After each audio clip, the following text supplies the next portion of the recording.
Round 1, BBY.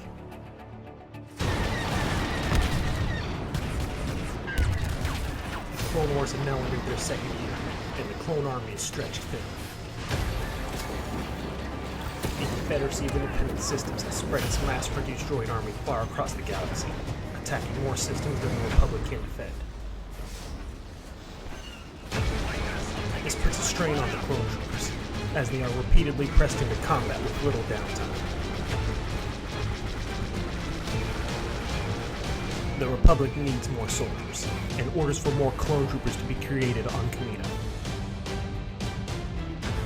The CIS knows this, and plans to strike directly at the heart of the Republic's clone production capabilities.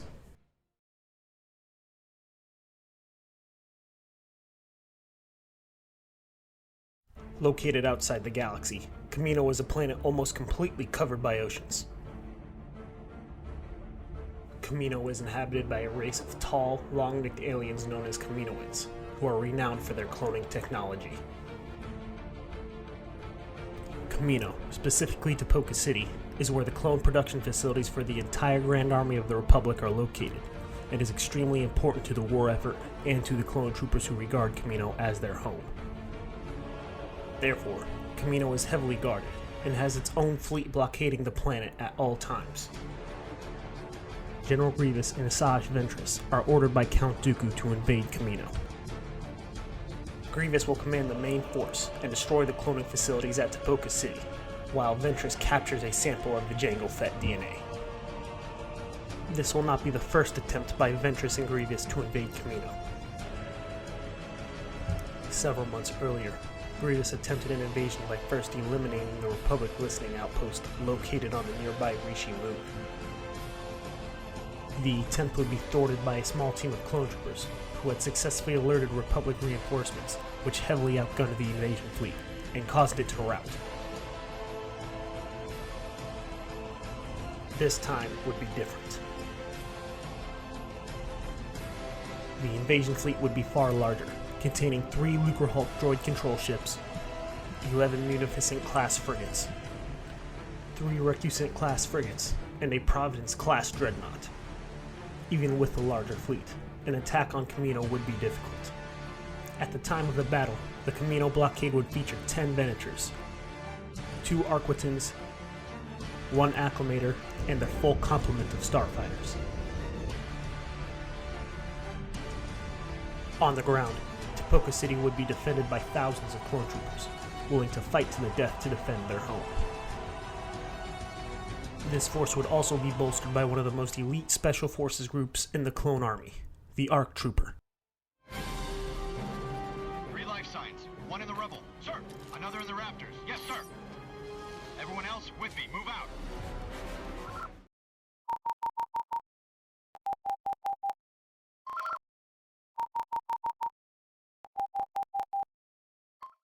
Advanced Recon Commandos are an elite variant of the Clone Trooper that were regarded as some of the best soldiers in the entire war. Proficient in all types of weaponry and equipment, and clad with experimental Phase 2 armor, ARC Troopers were sent on missions too dangerous for the rank-and-file clones. Many ARC Troopers were also trained to serve as commanders for the Clone Army. Notable ARC Troopers include Fordo, Bly, Wolf, Cody, Colt, Echo, Fives, and Rex. Although the initial ARC Troopers were bred for their role, standard clones who showed extraordinary skill in combat could also earn the very prestigious honor of joining the ARC Trooper ranks.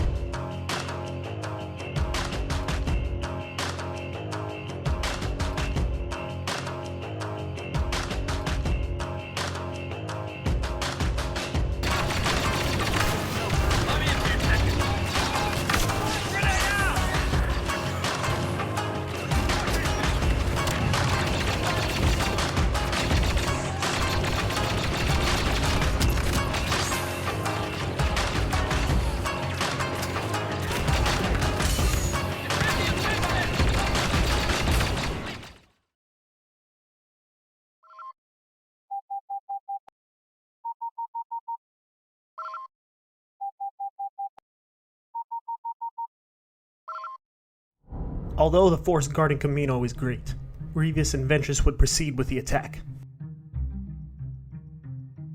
Ventress would be discreetly transported to Kamino, while Grievous moved his fleet into the system. This massive fleet would not go unnoticed. Jedi Generals Obi-Wan Kenobi and Anakin Skywalker would intercept a transmission from Grievous and immediately notify the Kamino security force. Kenobi and Skywalker would quickly travel to Kamino with the 501st Legion to aid in the defense, led by Jedi General Shaak Ti.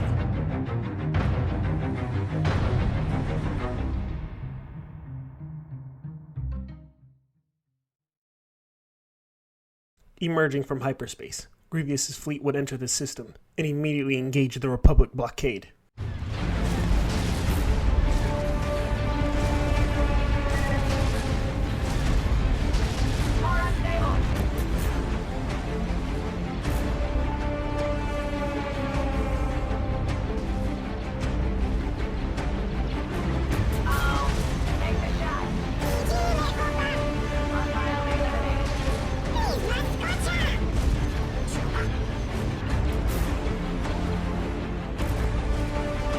The blockade held its position as Grievous sent forth his Munificent-class frigates in a head-on assault.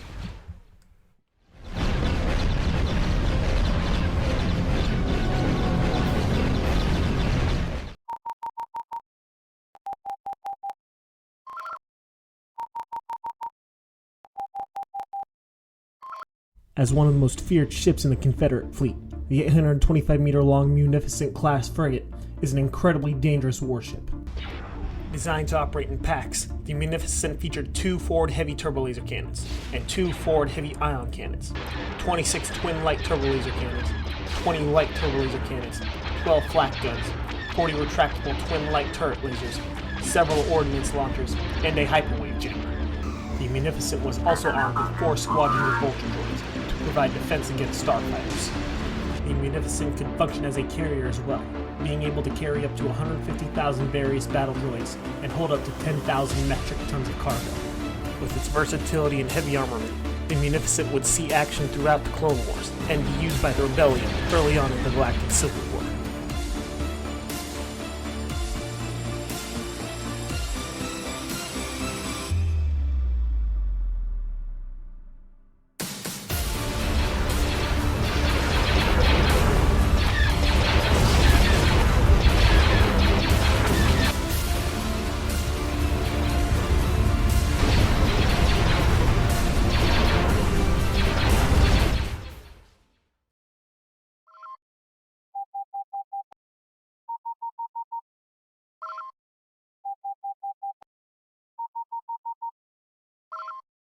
Before the warships could exchange in broadside fire, wings of Republic starfighters led by Anakin Skywalker would deal serious damage to the Separatist warships.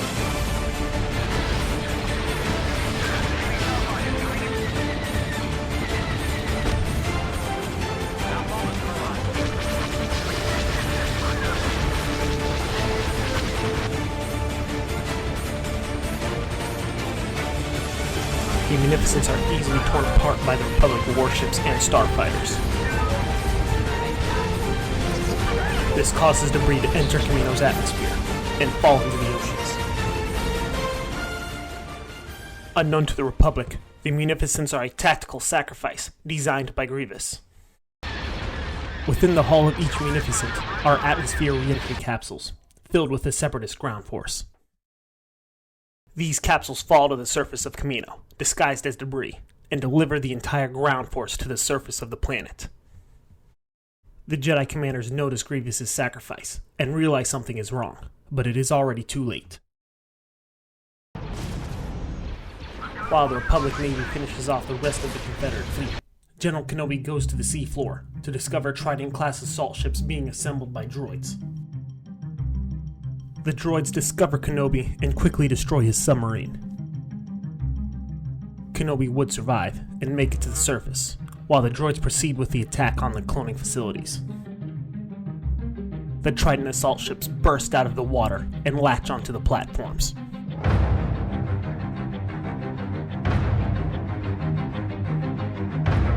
Using their massive drills, they breach through the roofs and hangar doors and drop droids contained in their hulls.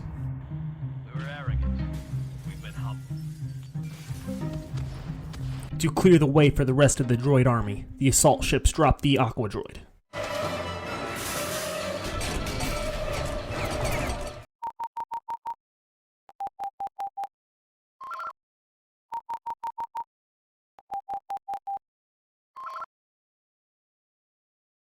Designed for aquatic and amphibious assaults, the Aqua Droid is the Confederacy's response to the need for an underwater enforcer. Often paired with a Trident assault ship, the Aqua Droid is essentially an aquatic super battle droid, and carries a single retractable laser cannon. The legs of the Aqua Droid could fold into propellers, which made it an incredible swimmer. Despite its bulky appearance and slow gait on land, the Aqua Droid was a dangerous foe, and a force to be reckoned with.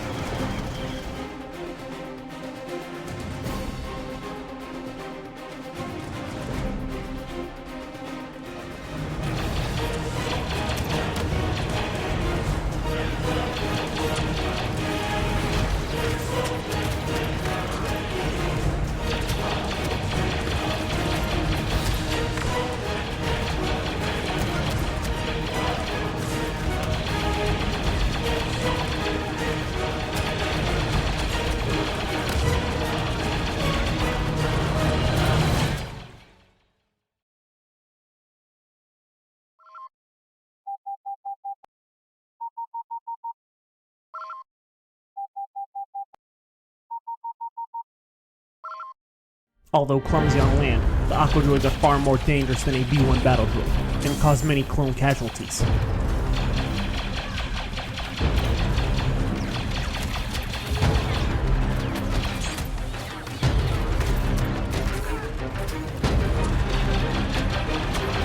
Even with the help of the ARC troopers, the Republic forces are pushed back.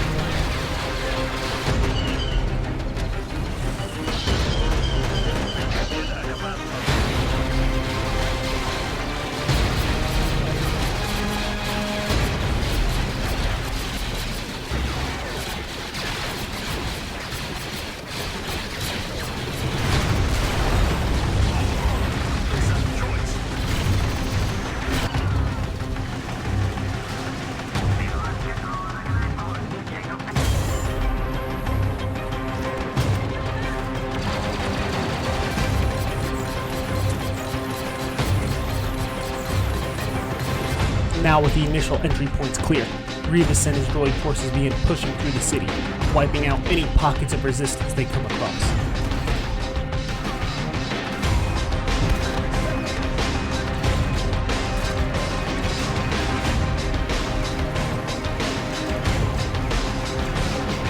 As the clone defenses fail, clone cadets are forced into combat to replace casualties. Although admirable, they are untested, ill-equipped, and not completely trained, and do little to change the course of the battle.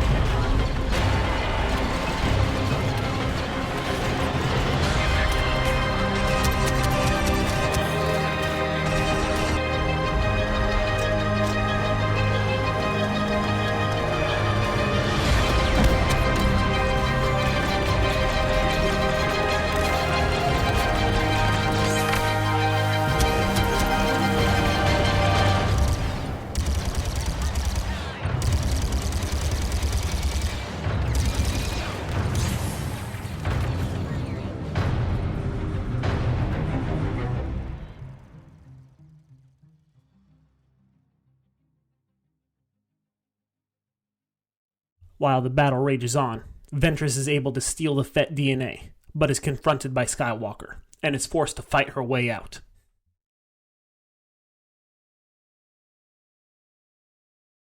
Grievous and Kenobi also come across each other and begin combat.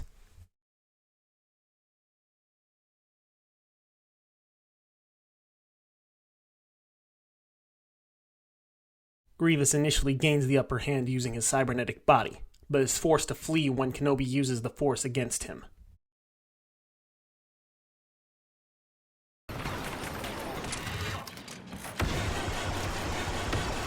The droid army has successfully pushed deep within the city, but there is a problem.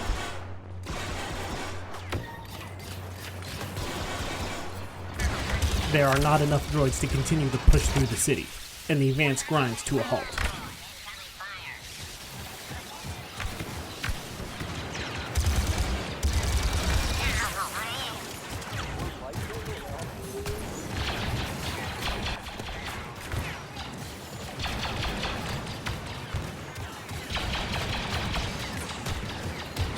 clone reinforcements from other parts of the city begin pouring in to defend their home, including the Republic ARC trooper.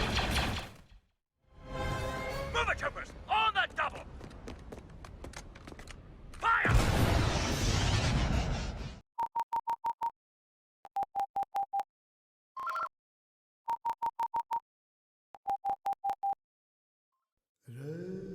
Not to be confused with ARC troopers, advanced recon force troopers are designed with stealth and reconnaissance in mind.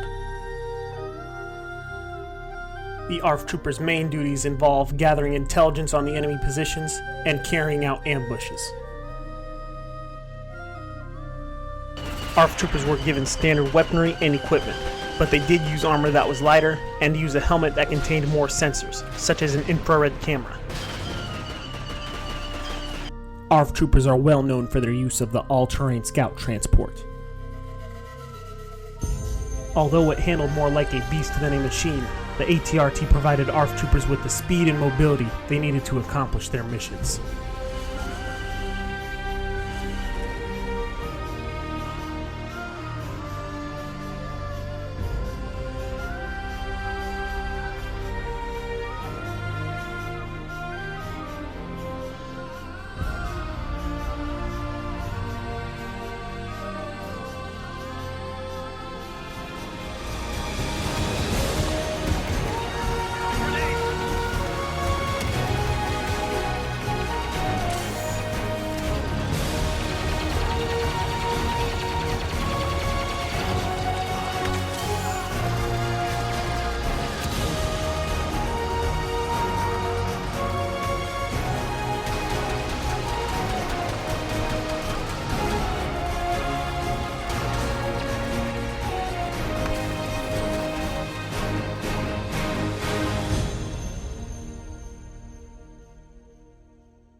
The clone army successfully pushes the droids all the way back to the assault ships.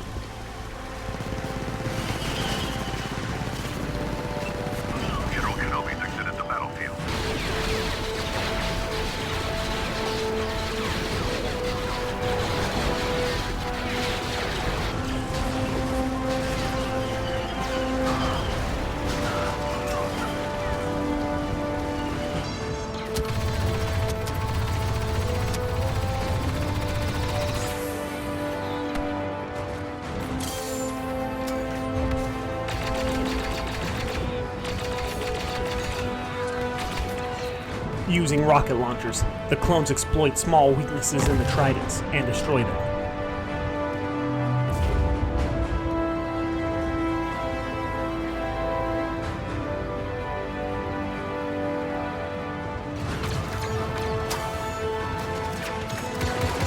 General Grievous has been spotted.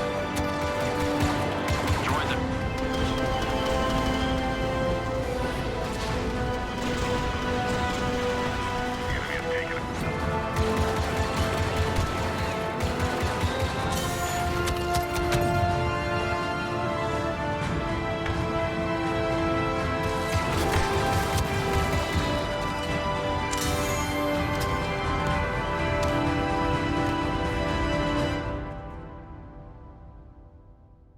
Ventress makes it outside to a platform, with Skywalker in close pursuit. She is able to escape with the help of Grievous, but loses the Fett DNA to a clone trooper, who moved with his squad to reinforce Skywalker.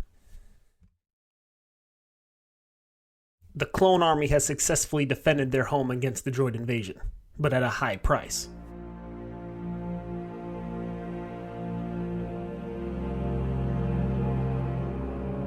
The cloning facilities have sustained heavy damage. Although operational, their production would be slowed significantly.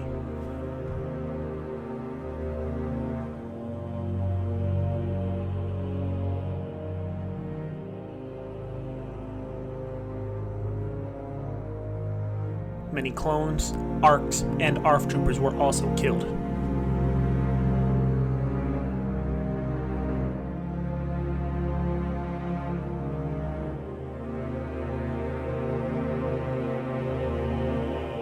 On the other hand, the droid army lost 7 Munificent-class frigates, and the majority of their assault ships and droids that were deployed on the planet.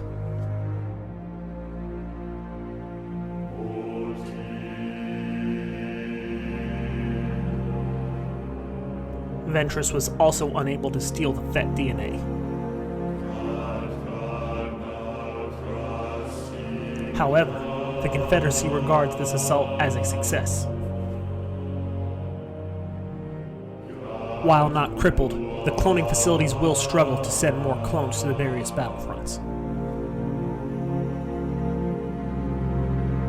The Confederacy will also receive a huge morale boost, knowing that they have struck at the heart of the Republic military.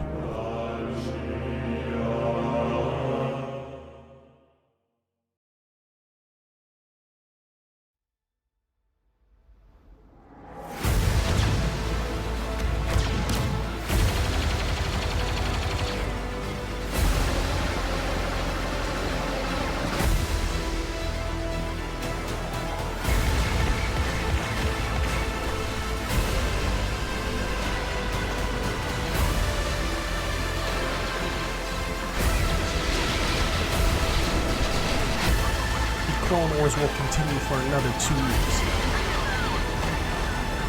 As the war rages on, the Separatist Army will launch more assaults on Republic-aligned worlds.